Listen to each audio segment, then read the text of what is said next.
D'accord, je vais faire un nouvel exercice de croquis. Ça se trouve être celui ici, c'est le croquis numéro 5 dans la feuille de problème que je vous ai donnée. On a la feuille de données qui est ici. La particularité, il y en a deux. Ici, faire la queue de ronde, ça va être un petit peu spécial. Et ici. Ici, qu'est-ce qui va arriver, c'est que les triangles coïncident ici, puis ça donne une épaisseur 0, une épaisseur nulle. SolidWorks, il n'aime pas ça. Donc, je vais vous dire tout de suite la solution que moi j'ai faite. J'ai créé un tout petit trou ici, un tout petit enlèvement de matière. Donc là, il n'y a pas de... Mes triangles ne vont pas se joindre au milieu. Donc, ça ne va pas faire une épaisseur 0. Puis le trou, il est vraiment petit. Vraiment, vraiment petit.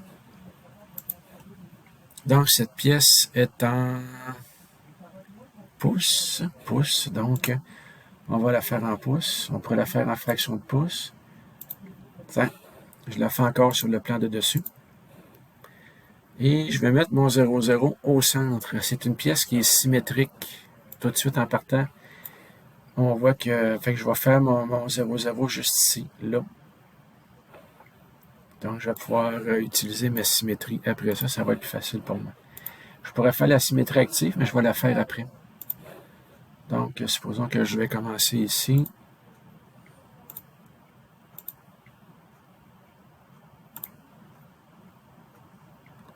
C'est un coin-là qui n'est pas facile non plus.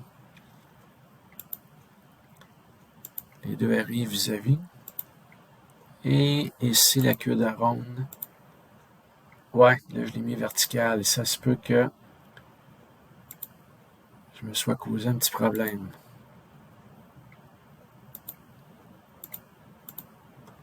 Tiens, je vais la faire un petit peu trop grosse, double-clic. Et je vais me contenter de ça. Donc, je vais commencer par le bas. On peut commencer n'importe où. Il y a plusieurs façons de faire une pièce. C'est à vous de décider. Et parfois, c'est la deuxième fois que je le fais et j'arrive pas au même résultat ou je me crée des problèmes en la faisant d'une façon différente. Donc, 4 pouces ici. OK, elle vient d'élargir un petit peu. Ici, j'ai un 60 degrés. Celle-là, je peux le coter quand j'ai mes deux lignes. Pour mon 60 degrés. Lui, il y a 30 degrés par rapport à l'horizontale. Donc, je pourrais lui faire... Il y a toujours différentes façons. C'est à nous de choisir une qui nous convient. Donc, entre toi et toi, je vais... Ah, OK. Ah, OK. Ici, j'ai une petite contrainte de perpendicularité. C'est sûr que ça coïncide bien. J'ai rien que pour le faire, comme je viens de me rendre compte. Je vais dire, OK, laisse-la piloter. Donc, elle est juste là pour m'informer et non pour décider de quelque chose. Donc, la contrainte ici qui s'est mise toute seule, c'est correct, elle est convenable, c'est bon. Là, ici, qu'est-ce que je pourrais faire? Ce serait juste de m'aligner verticalement pour celle-là ici. Elle est encore bleue. La hauteur. La hauteur. J'en ai pas d'auteur. Ah, c'est cette petite-là ici. Oui, j'en ai une. 0.4. Je sélectionne ma ligne, mais je veux une cote verticale. Donc, et voilà. Cette partie-là est totalement contrainte. C'est beau. Là, ici, il va arriver peut-être des petites surprises. On va faire attention. Donc, déjà ici, j'ai un angle entre celle-là et celle-là qui est ici de 75 degrés. OK. Et je vais aligner ce point-là avec contrôle, ce point-là ici, verticalement. Il l'a accepté. La distance de la petite ligne ici, c'est 0.2. OK. Je suis encore en bleu. J'ai un 30 degrés ici, entre L et L. OK. Il l'avait déjà fait. Il m'avait mis perpendiculaire. Ah, à celle-là ici encore. OK, il est allé chercher loin. Il a pris une bonne décision. Si ça ne me convient pas, je clique sur ma petite contrainte, je fais effacer, puis elle va s'en aller, supprimer sur le clavier. Là, je vais la garder. 75 degrés ici. Ah, j'ai une hauteur H ici entre... Je pourrais prendre la distance entre point et point, je vais prendre entre la ligne puis cette ligne-là aussi. C'est pour lui ce qui est plus facile pour s'aligner. pouces ici. Donc, cette partie-là a l'air totalement contrainte. Je suis rendu à ma queue d'aronde. Elle n'est pas facile. Donc, ce que je sais, c'est que les lignes ici sont parallèles à celle-là. Ah, c'est déjà fait. Il y a juste... Ah, OK, elle aussi, c'est déjà fait. Parfait. Il y a elle ici qui m'a mis verticale et elle ne le sera pas. Je clique sur ma contrainte. Je vais supprimer. Elle disparue. OK. Ce que je sais, c'est que L, contrôle, L vont être de la même longueur. Fait que je les mets égales. Déjà, ça s'aligne un petit peu. En plus, L et celle-là vont être collinéaires. Vous pouvez les faire dans un ordre contraire. Si jamais il y a un problème et que ça devient jaune et rouge, changez de méthode. C'est que Solid n'aime pas cette méthode-là. On a juste à changer. La hauteur totale de ma pièce, c'est 5,5 pouces. Donc, je vais coter ma hauteur totale ici. Okay. J'ai fait lui en premier, car je me doutais qu'il arriverait quelque chose de bizarre. Donc là, ma queue de ronde, elle a tourné. Je vais prendre lui. Là, il ne veut pas le... Ah, s'il ne veut pas le changer, je vais faire undo. OK, donc je vais faire undo. Juste quitter ça ici. Et revenir à mon état d'avant. Et je vais m'attaquer. Au lieu de m'attaquer à cette cote-là, je vais lâcher la cotation, cliquer sur la cote, l'effacer. Je vais travailler sur la queue d'aronde avant ma cote. Justement, il y a quelque chose qui n'a pas aimé, je change. D'accord. Je vais me faire une petite ligne de construction ici, qui part du point milieu, juste là. Qui s'en va, mettons, je vais la mettre ici. OK, donc il l'a fait. Échappe. Je crois qu'elle est perpendiculaire. OK, ils sont parfaits, ils sont perpendiculaires. Et puis, je vais m'en faire une autre. Je ne l'avais pas faite comme ça le premier coup. Je vais en faire une entre lui et lui. Bon. Donc, ici. OK. Donc, ici, je chatouille. Je viens de rencontrer mon point milieu. Contrôle avec lui. Je vais lui dire coïncident. OK, il n'aime pas ça. Parfait. Donc, je fais undo aussi. Il n'aime pas ça. OK. Si je prends lui et je le mets là. Il accroche pas. Je vais le laisser dépasser. En prenant garde de ne pas l'aligner avec personne d'autre. Je vais l'utiliser tantôt.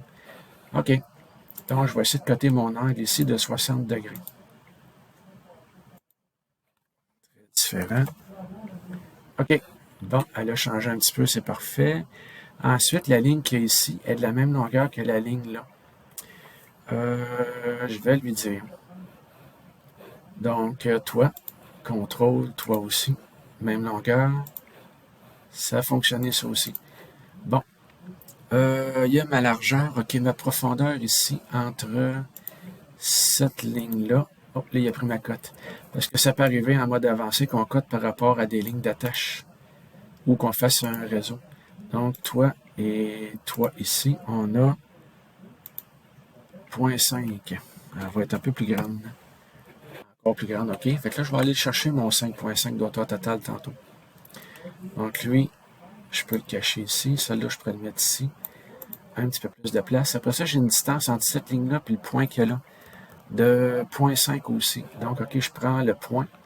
Là, je prends la ligne. Ah oui, celle-là ici. Cette petite ligne-là. Fait que j'ai une distance entre un point et une cote. Ça va bien. Donc, OK, je vais aller prendre une chance pour faire mon gros 5,5 qui est ici. Celle-là et celle-là. Bon. OK, mon profil ne s'est pas croisé. J'ai juste l'impression que la queue de ronde est vraiment grosse comparée au dessin d'origine qu'on avait. Ah, OK, il me reste un petit angle à rajouter en 45 degrés entre elle et lui, ici. OK, je vais avoir un problème. Ah, OK, ici j'ai une parallèle, elle. Mettons que je lâche mon mode cotation. OK, non, je suis égal. Elle est horizontale, je ne crois pas. Donc, elle, je l'efface. Déjà, ça devrait me donner un jeu. Oui, c'est bon. OK, fait qu'il a installé une contrainte que j'avais pas besoin, qui était pas bonne. Là, j'ai... Oui, parfait. Donc, ma queue d'aronde est encore bleue. Je prends le petit point, je le bouge. Ah, OK, j'ai une distance comme ça ici. Ah, OK. J'ai une distance entre le coin virtuel. Donc ici, qu'est-ce que je peux faire? C'est que je vais rallonger C'est une méthode, il y en a d'autres. Je rallonge.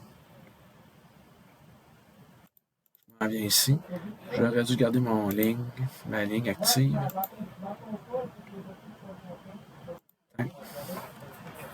Donc, j'ai un point virtuel juste là. Celle-là est correcte. Donc, j'ai une distance entre le petit point ici et la ligne qu'il y a là de... Oh, pardon, je me suis trompé. Je l'efface, cette cote-là. C'est une distance entre ce point-là et cette ligne-là qui est ici. Bon.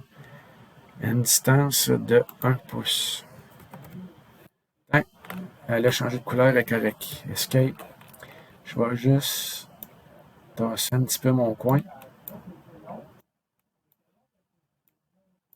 Et là, ici. Parfait. Je ne veux pas que ça se croise encore. OK. Donc, j'ai... tiens, le petit point ici. Je vais le mettre contrôle coïncident verticalement avec celle-là. C'est fait, c'est beau.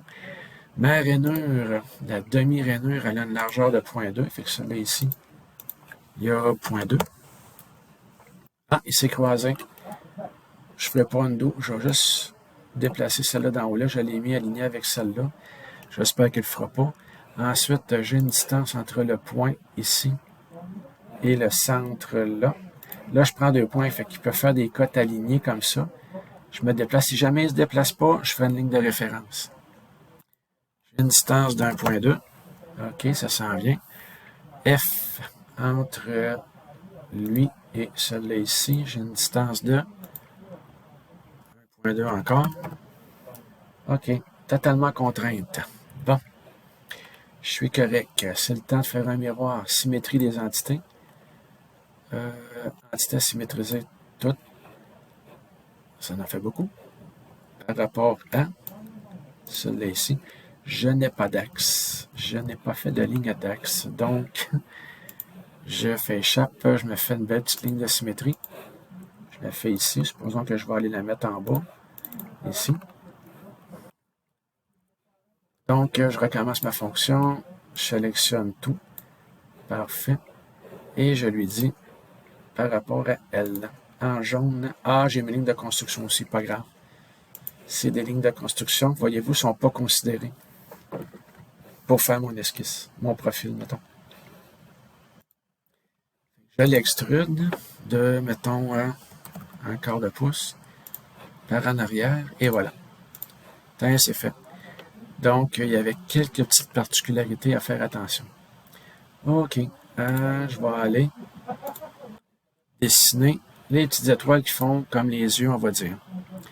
Je vais juste me positionner à l'aide d'un cercle en construction. OK. Donc, le diamètre de mon cercle est plus ou moins important. Ce qui est important, c'est ma position. Donc, je suis par rapport à lui, 1.8. Okay. Et puis, en hauteur, je suis à 2.5. Fait que là, par rapport à lui, j'ai 2.5. Parfait. Le diamètre, pas tout de suite, j'en ai pas besoin. Je vais commencer à faire mon premier petit triangle. Donc là, mon cercle, en fin de compte, il va me servir à me positionner là. Je pourrais faire mon petit trou tout de suite.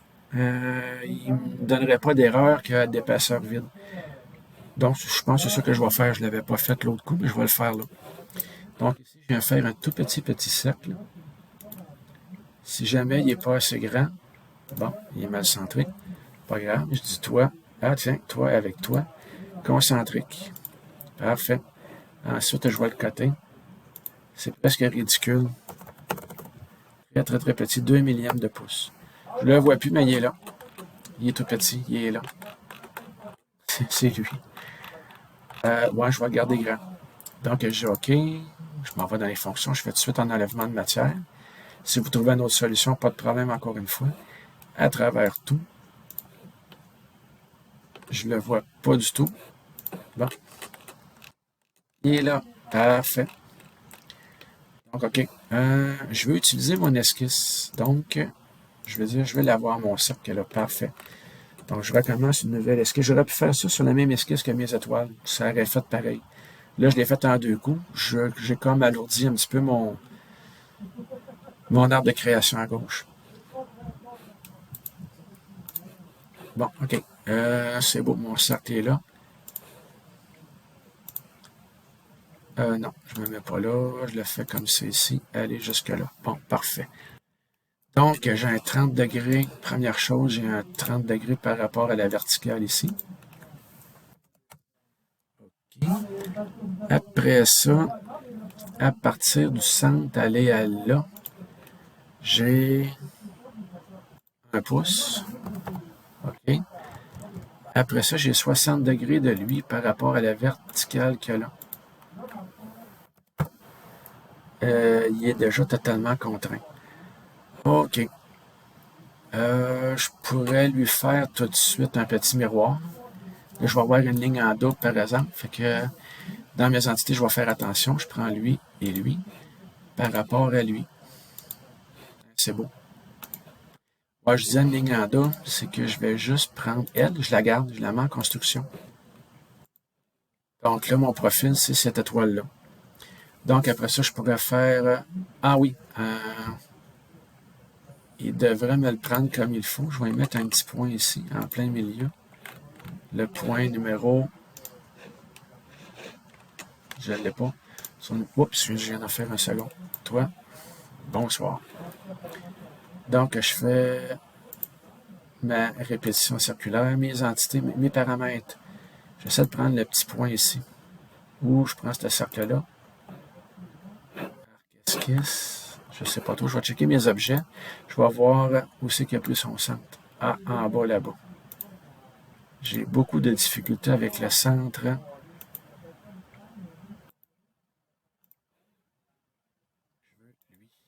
Bon, merci beaucoup. Tain, mes yeux sont corrects. Fait que, il y a plusieurs façons de faire ça. J'aurais pu faire juste un triangle, l'extruder en enlèvement de la matière, puis après faire un réseau 3D dans le genre, ici, fonction, qui est caché. Là, il est pas lettre parce qu'il n'est pas accessible. Ah, ici, caché en dessous de répétition linéaire. Mais je reviens. Entre autres, je m'en vais là. Là, je veux lui, avec... Ah, ma petite ligne est encore effective. Je veux tout cela à travers tout. Et comme ça. Donc là, il a fonctionné avec mon petit trou de 2 mm de pouce que j'ai fait. Je vais regarder mes plans pour faire un beau miroir. Vu que j'ai commencé ma pièce au centre, j'ai un beau plan de symétrie. Donc, là, je pourrais lui faire une symétrie 3D qui est ici. Celle-là, j'en ai besoin. Donc, il me dit, ton plan, je l'avais déjà sélectionné avant, il prend, fait que c'est correct. Fonction symétrisée ou face. Moi, c'est des fonctions, parce que voyez-vous, sont ici. C'est la fonction, celle-là ici, puis je vais mettre mon petit trou ici aussi.